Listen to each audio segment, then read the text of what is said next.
Ebla 15 caalaa guyyaa hundaa kan ittiin yaadannu gootota gurguddaa Oromiyaaf jecha kan wareegaman hunda amantii fi kutaan waliin qoonnu je'ee warra seenee nu seensise waadaa nu dhaalchisanii dabran gootummaa gurguddaa gootota Oromoo maqaa kaasuu yaada hangafa isaanii jaarraa abbaa gadaa osoo naaf jiraatte hedduudhaan gammada osoo naaf jiraatte hedduudhaan gammada jaalalee mooqilxuu saahiba rasaasaa jechi goota sanii diina garaa raasa sindagatu seenaan barayyuu si faarsa sindagatu seenaan barayyuu si faarsa goota caalee gaaf calii calanqoo naftanyaa haleele leenci bakar ilmi waaree yartuu qaluu malee miilla isaa yoom laalee leenci bakar ilmi waaree yartuu qaluu malee miilla isaa yoom laalee goota baddaa baalee waaqoo ilma guutuu osoo ati jiraatte yartuun mataan loltu bakka waaqoo jiru jeettiin nu lalaafin dhuftu bakka waaqoo jiru jeettiin nu lalaafin dhuftu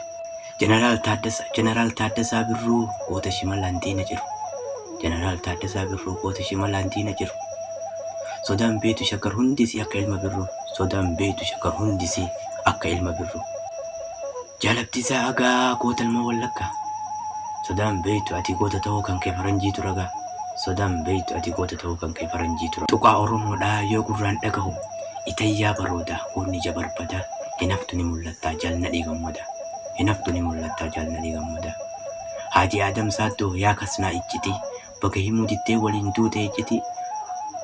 dhiirri sodaan beene kan akka kee addunyaarra hin jirti dhiirri sodaan beene kan akka kee addunyaarra hin jirti jaalle mul'is gadaa gootan beene sodaa jaalle mul'is gadaa gootan beene sodaa yaadima abbaa gadaa narraa du'u kan kee hedduun itti gatta narraa du'u kan kee hedduun itti gatta jaalle baaroo tumsaa maafa maqaa kan kee dhoksaa diina lammirroo risu isatu liqimsaa diina lammirroo risu isatu liqimsaa jaallenji sootiigaa akumaa baasuuf fiigaa eeboo fi gaachana mooraa diinaatiigaa eeboo fi gaachana mooraa diinaatiigaa Sheebba Kiriisa Paloo uumaa afaan Oromoo seenaan kee ni boonsaa hunduma Oromoo jannatan siif kadha yaa mootii Oromoo jannatan siif kadha yaa mootii Oromoo Sheek Mahammad Rashaad Abdullee afaan kana guddisuuf biyya meeqa imalee sindagatu seenaan si faarsa yoomillee sindagatu seenaan si faarsa yoomillee yaa irbuu shinnigaa ati lafa teenyaa maaf nuttaati alagaa goota dila sanyaatee maaf uste akka dhagaa goota dila sanyaatee maaf uste akka dhagaa yaa irbuu goototaa sindagatu seenaan yoomuu si yaadata sindagatu seenaan yoomuu si yaadata Jaal Magarsaa Barii gaggeessaa goototaa waaqni hunda keessaniif haa godhu rahmata waaqni hunda keessaniif haa godhu rahmata Jaal Magarsaa Barii osoo naaf jiraatte homaan qabu aarii osoo naaf jiraatte homaan qabu aarii silaa duuti ooltu dhalaniiti du'an gootota akka isaanii warra isaanirraa hafee isiniifan hima maqaa isa gaafa lafeen gootaa Finfinnee iyyite qeerroon Oromootiis wayyaan hin falmite bineensa maqalee guuranii fidanii agaazii jedhanii qeerroo sodaachisuu yaalan agaazii jedhanii qeerroo sodaachisuu yaalan dhiirri dhiiran caaluu je'ee murteeffate kilaasha abbaa tokkoon agaazota fixe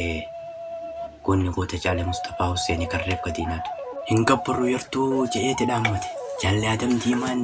mancaan diina fite gootummaan goota sanii fakkeenya nuti gooticha Baabbilee gooftaa abdii illee harka kenneen beeku yartuu qaluu malee falmata abbaa garnuuf goota Jaale falmata abbaa garnuuf goota Jaale iyyi lafee gootaa iyyi tan diina jijjirtu Fooziyaa Aliyyi tan diina jijjirtu Fooziyaa Aliyyi qeerroo fi woboo gaachana Oromoota Jawaar dabalatee Fayyisaanis goota Jaale mootii atileetota goota Jaale mootii atileetota sindagatu seenaan hogguu si yaadata sindagatu seenaan hogguu si yaadata gootowwan Oromoo barisaan hedduudha kaniin an beekurra kaniin an hin beeknetu guutuudha abshir hunda isaanii inuman baradha abshir hunda isaanii inuman nin dhaadadhaa nin falmadhaa ani ilma Franqalloo mee eenyuun sodaadhaa roorroon feete dhuftus Oromoon abdadhaa roorroon feete dhuftus qeerroodhaan abdadhaa roorroon feete dhuftus qeerroodhaan abdadhaa